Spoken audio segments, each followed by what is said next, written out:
0.7 and 0.9. SAGE also assess that the number of infections is shrinking by between 5 and 1% every day.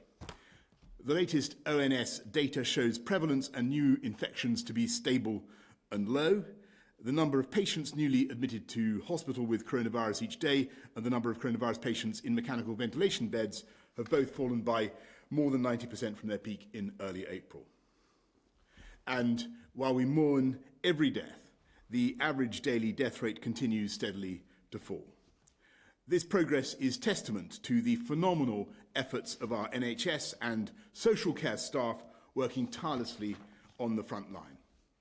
And it has only been possible thanks to the character and fortitude with which you, the British people, have made fundamental changes to the way you all live and work.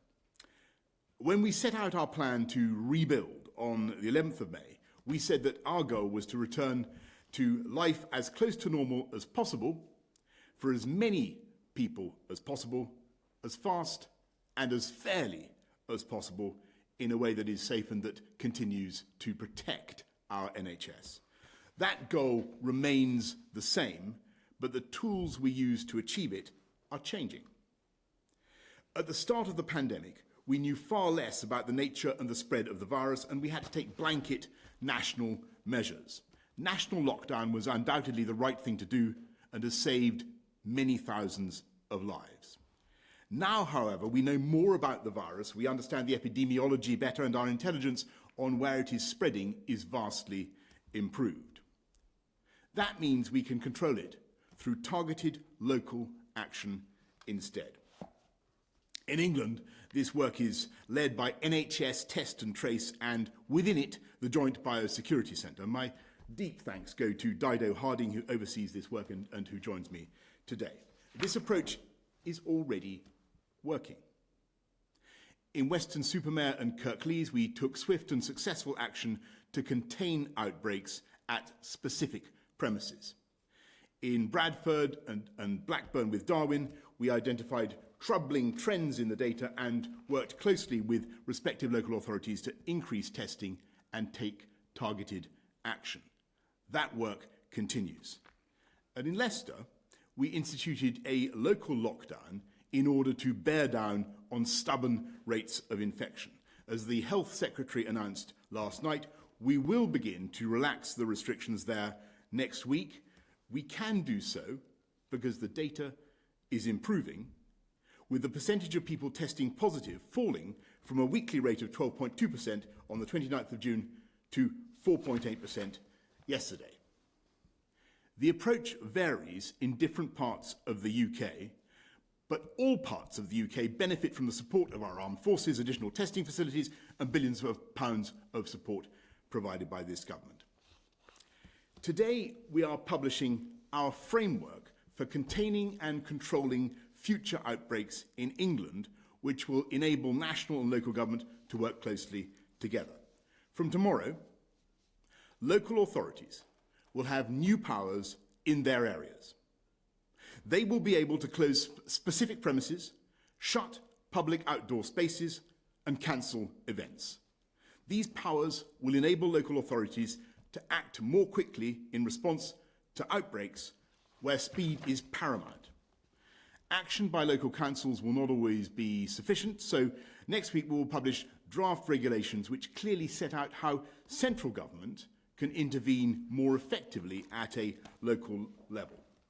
Where justified by the evidence, ministers will be able to close whole sectors or types of premises in an area, introduce local stay-at-home orders, prevent people entering or leaving defined areas, reduce the maximum size of gatherings beyond national rules, or restrict transport systems serving local areas.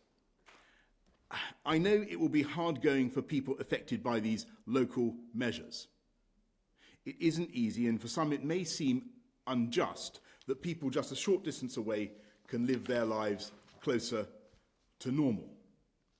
But it has to be right that we take local action in response to local outbreaks. There is no point in shutting down a city in one part of the country to contain an outbreak in another part of the country. Now, of course, this local approach relies on having an effective testing regime in place. And here we have made substantial progress. Antigen test capacity, that's the test which tells you if you currently have the virus, has increased 100-fold since the start of March, from fewer than 2,000 tests a day to more than 200,000 tests a day now. Publicly available data suggests we are now carrying out our tests more than anywhere else in Europe in total, and more tests than Germany, France, Italy, and Spain per capita. We've set up testing sites around the UK and now have 200 mobile units which can be rapidly deployed wherever they're needed. It's now the case, and has been for some time, that anyone, anywhere in the UK with symptoms can get a test without delay. We're also testing increasing numbers of people who don't have symptoms but who are at higher risk. As we approach winter, we will need to go further, not least as many more people will show COVID-like symptoms as a result of seasonal illnesses and therefore require a test. So we will further increase testing capacity to at least 500,000 antigen tests a day, that's 3.5 million antigen tests a week, by the end of October. Demand for testing is not the only challenge that winter will bring. It's possible that the virus will be more virulent in the winter months, and it's certain that the NHS will face the usual annual winter pressures. We've taken a number of steps, therefore, to get the NHS ready for winter. We have massively increased the number of ventilators available to patients across the UK, up from 9,000 before the pandemic to nearly 30,000 now. We've substantially increased the pipeline of personal protective equipment for the NHS and social care, constituting over 30 billion items of PPE over the course of the pandemic. We will be rolling out the biggest ever flu vaccination programme in the history of the UK. We will also, of course, give the NHS the resources it needs. And today I can confirm that we're providing an additional £3 billion of funding to the NHS in England to get ready for winter. Scotland, Wales and Northern Ireland will also receive additional funds. This will allow the NHS to continue to use the extra hospital capacity acquired from the independent sector, and also to maintain the Nightingale hospitals until the end of March. This new funding comes on top of the additional £30 billion of funding for health and social care that we've already announced this year. So, we're making sure we're ready for winter and planning for the worst. But even as we plan for the worst, I strongly believe we should also hope for the best. That means looking ahead with optimism, now extending our plan to lift the remaining national measures which have restricted our lives since March, so we can get back to something closer to normal life. Now, I must stress the timetable I am about to set out is conditional. It is contingent on every one of us staying alert and acting responsibly. It relies on our continued success in controlling the virus, and we will not proceed if doing so risks a second peak that would overwhelm the NHS. Nonetheless, it is important to give people hope and to give business confidence. So, in England, from today, we are making clear that anybody may use public transport, while of course encouraging people to consider alternative means of transport where they are available. From the 25th of this month, July, we've already committed to reopening indoor gyms, pools and other sports facilities. From the 1st of August, we will update our advice on going to work. Instead of government telling people to work from home, we're going to give employers more discretion and ask them to make decisions about how their staff can work safely. That could mean, of course, continuing to work from home, which is one way of working safely, and which has worked for many employers and employees. Or it could mean making workplaces safe by following COVID-secure guidelines. Whatever employers decide, they should consult closely with their employees and only ask people to return to their place of work if it is safe. As we reopen our society and economy, it's right that we give employers more discretion while continue to ensure that employees are kept safe. Also, from the 1st of August, we will reopen most remaining leisure settings, namely bowling, skating rinks, casinos, and we will enable close contact services, beauticians to resume. Nightclubs, soft play areas sadly need to remain closed for now, though this will be kept under review. We will restart indoor performances to a live audience, subject to the success of pilots, and we will also pilot larger gatherings in venues like sports stadia with a view to a wider reopening in the autumn. We will also allow wedding receptions for up to 30 people. All of these measures for the 1st of August should be done in a COVID-secure way. In September, schools, nurseries and colleges will be open for all children and young people on a full-time basis as planned. And universities are also working to reopen as fully as possible.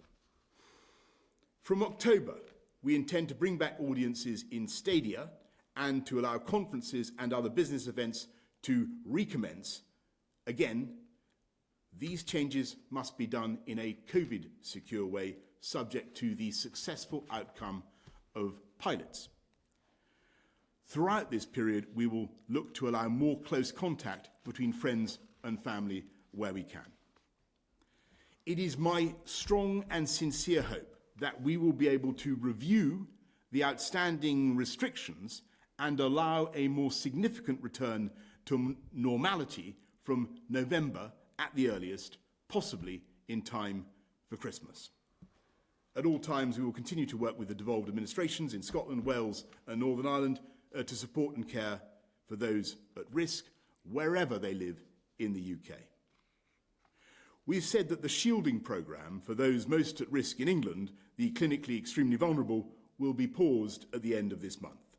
We will stay constantly vigilant and be sure to restart shielding at any point if required. Now, I know some will say this plan is too optimistic, that the risks are too great, and that we won't overcome the virus in time. And of course, if they are right in saying that, and we cannot exclude that they are, let me reassure them and reassure you that we will not hesitate at any stage to put on the brakes. From May the 11th onwards, this plan has been conditional, and it remains conditional. But if we continue to pull together, as we have done so far, I know we can beat this virus. Hoping for the best, but planning for the worst. And it's in that spirit that we must carry on waging this long, hard fight against coronavirus. And I will now hand over to Dido. Thank you, Prime Minister. Firstly, I want to set out how far NHS Test and Trace has come in just 6 weeks. In the last 6 weeks, just under 2 million people have been tested for coronavirus, and over 34,000 have tested positive. We have contacted over 180,000 people who might otherwise have unknowingly spread the virus further. Over 30,000 people have given us their feedback, and 87% were satisfied or very satisfied with the service. And when you get a test in person, you can be confident that you will get the test result the very next day. Every week, NHS Test and Trace gets better, and we're working hard to keep improving. None of this would be possible without the support of the British public, who have come forward to get tested and responded when we get in touch. So I want to say thank you. This virus is challenging for all of us, wherever we live, whatever we do. Coronavirus hasn't gone, but it is now under control. And the best way to keep it like that is to work locally together to stop the spread further. Today's Contain framework is all about that. It shows how we will work in partnership with local authorities, Public Health England, the wider NHS, local business and community partners, and you, the public, to take action at a local level. We already have countless examples of this happening across the country right now. In Leicester, hundreds of local council and NHS staff have visited people at home to offer them a test there and then. In Bradford, over 100 community influencers and faith leaders have come together to ensure that everyone has the information in their own language in a way that works for them. And across the country, thousands of pubs, cafes and restaurants are now keeping records of customers so that we can quickly respond if someone gets sick. Each week, over 100 local outbreaks are being successfully managed by local authorities and Public Health England teams and community partners. And this new framework will make it even easier for them to do what's right for their people with our backing and support. There is lots more for NHS Test and Trace to do. We will keep growing so we can offer 500,000 tests a day by the end of October. We will launch an app and backwards contact tracing to find the source of outbreaks. And we will recruit more people to work in local health protection teams. Making sure that NHS Test and Trace is ready for winter is the job for me and my team to do over the summer. But NHS Test and Trace depends on all of us acting responsibly. If you get symptoms, please get a test and help us reach anyone you will have been in contact with. I'm sure that this is how we can best protect our families, friends, colleagues, and our local communities, and all get back to do what we love the best. Thank you. Thank you very much, Dido. And thanks to everything you're doing. Thank you to all your team at NHS Test and Trace. Let's go first to Jane from Mansfield. Her Majesty's Government are preparing for a second wave in terms of securing PPE and looking at capacity in the NHS. Are there things the general public should be doing to also prepare? Well, thanks very much, Jane. Yes, I think the most important thing everybody should be doing is thinking about the basic things we can do to protect ourselves and to protect everybody else. So all the washing your hands, observing social distancing, using face coverings on public transport or in shops, the basics to stop the spread of the disease. Those will be so powerful. They have been so powerful in getting the disease down in the way that we have. It's been a huge public act of coming together that has really made this possible. We now have some extra tools, of course, at our disposal. The new powers that I've just announced for local government, for national government to do local lockdowns, the vastly improved capacity we now have for testing, the NHS test and trace operation. There are also, of course, new drugs, preparations, therapies for the disease that we didn't have at the outbreak. But the single most powerful thing we can all do is to continue to follow that basic guidance. Dido, anything you want to add? Just, if you don't feel well, if you have a temperature, a persistent cough, you've lost or changed your sense of taste or smell, get a test. Whoever you are, whatever you do, however old or young, if you're in doubt, get a test. That's probably the most important thing you can do to help NHS Test and Trace contain the virus. And we can get the result of that test back within 24 hours? Yes, you will get the result. If you come to one of our face-to-face testing centres, you'll get the result the next day. Thanks very much, Dido. Thank you, Jane. Victoria from Tadcaster has written, you're urging people to go back to work if they can. However, our main childcare providers are grandparents. That means we must stay 1 metre from within households. Do you plan to scrap the 1 metre distance rule within households and allow them to provide childcare, and in turn more people will be able to return to work? Well, Victoria, it's a very, very good question. I think the answer there is that I think your grandparents your children's grandparents would count as part of the bubble that you're forming as it were, within with two households indoors. So I think you'd be okay, Victoria, I can tell you'd be okay to continue with those childcare arrangements within your household. I think what we're trying to say about the 1 metre rule generally and social distancing generally is that clearly looking through till the spring, looking through to the long-term impacts that social distancing will continue to have on many sectors of the UK economy, what we're saying is that we hope that by November, at the earliest, if we can continue to make progress in our struggle against the virus, then it may conceivably be possible to move away from the social distancing measures, from the 1 metre rule and other things by that time. Now, that is entirely conditional, as I say, on our ability to continue to keep the virus under control. But I think on your childcare, Victoria, you're going to be all right. Can we go to questions now from the media? Vicky Young from the BBC. Prime Minister, some companies have said to their workers that they don't need to be back in the office until January. Are you now saying that employers should be doing more to encourage workers back in August? And if so, how does that fit with the advice from the chief scientific advisor, who said yesterday he saw absolutely no reason to change the advice that says work from home if you can? And a second question, if I may, about the Health Secretary, who's ordered an urgent review into the way that death statistics have been compiled in England.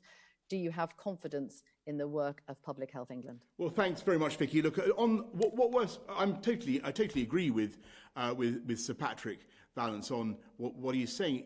Obviously, it's not for government to decide how employers should run their companies and whether they want their workforces in the office or not. That's very much for companies. And what we're saying now is that if employers think it'd be better and more productive for their employees to come into the office and they can work in a safe way, in a COVID secure way in the office, then there should be discussions between the employers and employees, and people should take a decision. And what we're saying is that we want to encourage people to think it is safe to come in to work, provided employers have done the work they should have done to make their premises COVID secure in the way that so many businesses up and down the country have already done. So that's what we want to see from the 1st of August. Discussions between employers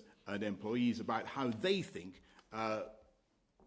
people can be most productive, and if everybody thinks that it can be done safely, if people think that the place of work is safe, then of course people should come in if that is what the decision is. But it's not for government to make that decision. If people are very productive at home, and I think there's been a huge amount of people have discovered a lot of different ways of working in the last few months, and some people have been extremely productive from home, and I think new patterns of work have been emerging. I think many, as you began your question, many companies are seeing opportunities to do things differently.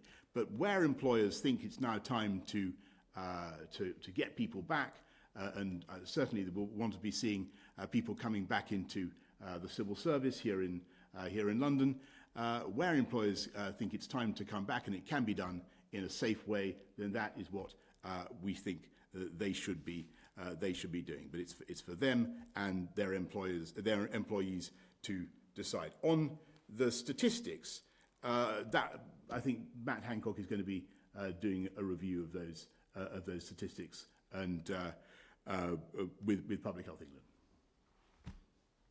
Thank you very much, Vicky. Let's go to Beth Rigby of Sky.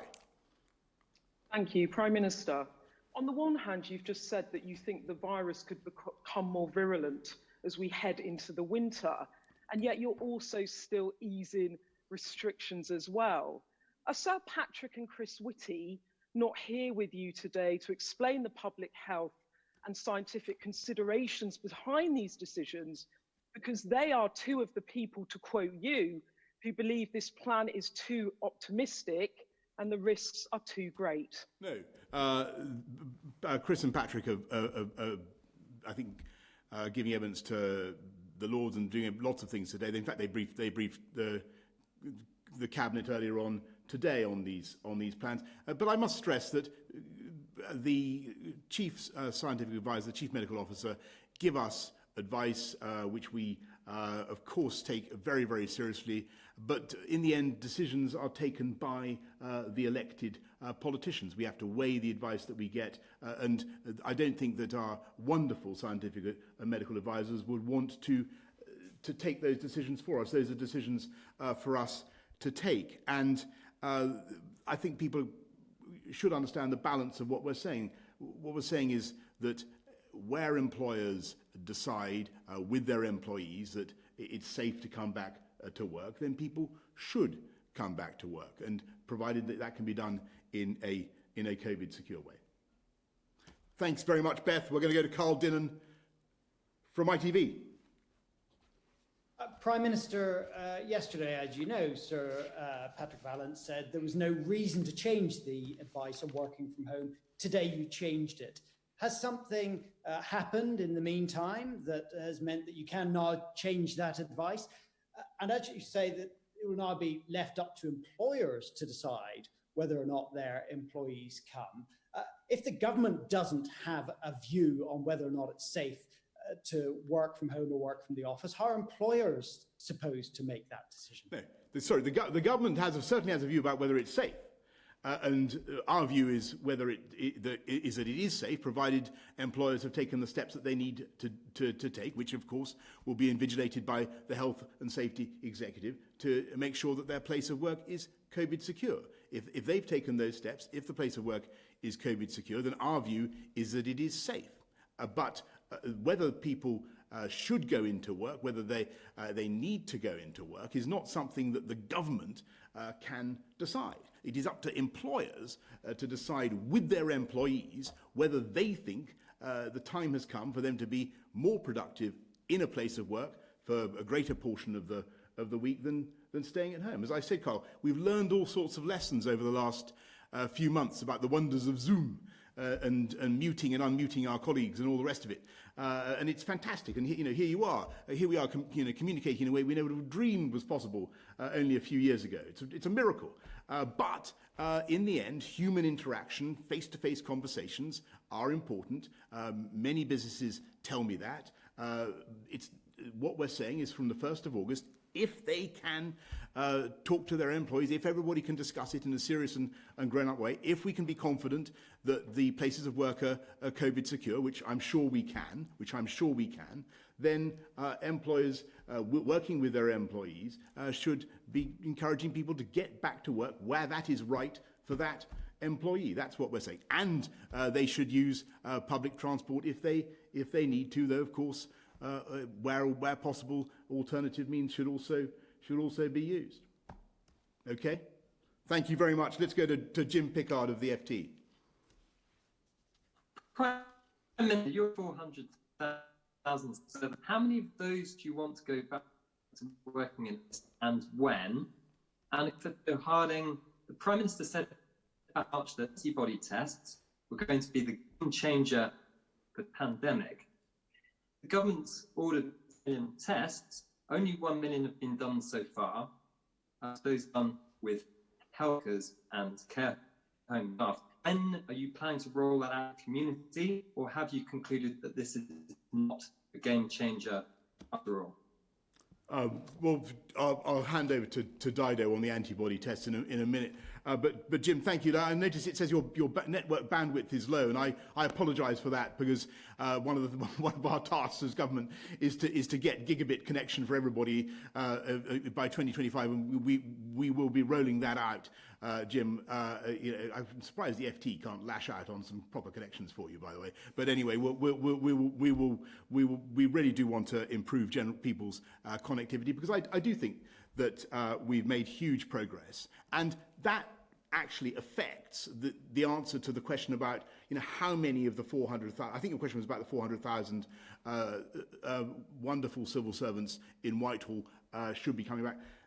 Again, it will depend on the line managers. It will depend on who can, where people need to be. That's a discussion to be had between employers and employees about how you can be most productive and effective. And I think there's a balance. And we've learned huge lessons throughout this crisis about the potential of technology, but I think there are also limits, as we're also seeing, to technology, and sometimes no substitute for face-to-face meetings and interaction. So that's, I think, what many employers will be starting to say from the 1st of August. And Dido, on antibody tests, rather similar to the Prime Minister's answer on technology, science also has its limits. So we've tested over 1 million people for the antibody test in health and social care in only a few weeks, continuing to roll that out to people working in the NHS and social care. But at this stage, the science isn't clear enough yet to tell us whether or not the presence of antibodies and the level of antibodies in your blood gives you immunity.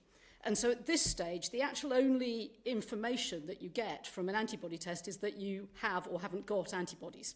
And we're learning all the time, thanks to all of those health and social care workers participating in the studies and having those antibody tests done. But at this stage, it's too early to be able to say that it is or isn't a game changer. I think we all want it to be. Everyone wants to believe that we will find that sort of silver bullet in the science that means that we know that we're going to be safe, particularly for people who've suffered and been very ill. But at this stage, we don't know that yet, and so there are no plans immediately to extend that antibody testing unless or until the science gives us that answer we're searching for.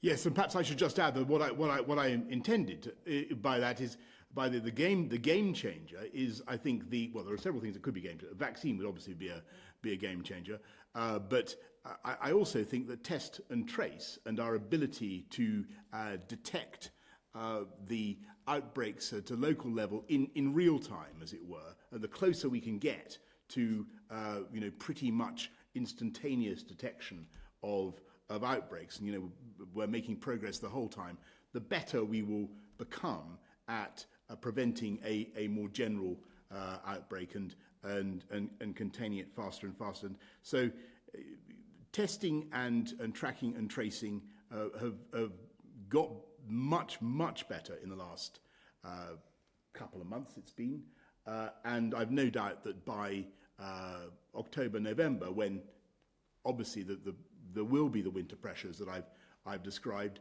it will be even stronger and even more resilient and useful. Can we go to Jane Merrick of the Eye, please? Thank you, Prime Minister.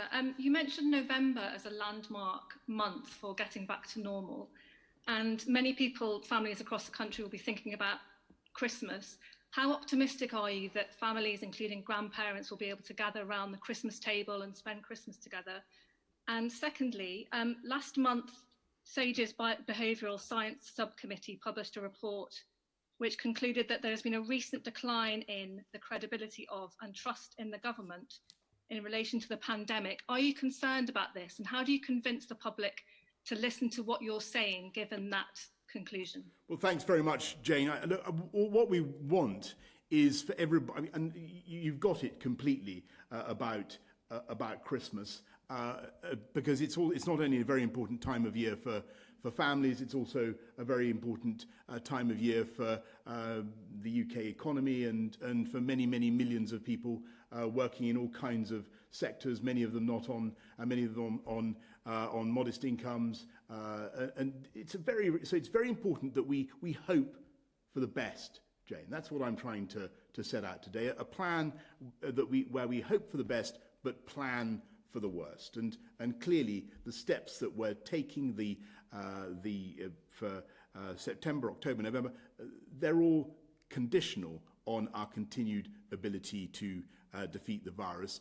And just on your last point, the way we've defeated the virus so far has been through the massive common sense of the British people and their ability to see what needs to be done and to do it. And that is how we've reduced the number of deaths, the number of hospital admissions, and have got the virus to the stage it is at. And of course, Jane, if you look at other countries around the world, I must say this in all candour to the British people. They look at other countries around the world, we can see all too clearly what could go wrong if we don't continue to follow the guidance, if we don't continue to keep this thing under control, because plainly this is a very contagious illness, and there are parts of the world where it's continuing to spike. We don't want to see that in this country. We think we have a new panoply of tools that will enable us to fight it. The local lockdowns, the measures that we're bringing in, the contain framework, test and trace, new drugs, new therapies. But in the end, the real secret is in the common sense and the collective action of the British people. Thanks, Jane. Let's go to Paris Goutsayanis of the Scotsman. Thank you, Prime Minister. Nicola Sturgeon's net approval rating on coronavirus is 99% higher than yours. The SNP is on course to win an unprecedented majority in the Scottish Parliament elections next year, and support for independence has never been higher. Do you accept that you, Prime Minister, are the biggest threat to the Union? And if not, why do you think so many Scots want to leave the UK? Well, thanks very much, Paris. I think, actually, when you look at what's happened under this, during this crisis, there has been very good and very close collaboration between, despite the surface differences and the polemics that you refer to, there have been very good discussions across the UK between public health authorities, between the scientific and medical officers, and actually the agenda that is being pursued by all the parts of the UK beneath the surface has been very, very similar. And it's thanks to the strength of the Union, I would say, that actually there is we've had the response that we've been able to muster as a one whole United Kingdom, whether that's our armed services bringing testing kits across the whole of the country, taking people in remote parts of Scotland to the testing centres where they needed to go to, or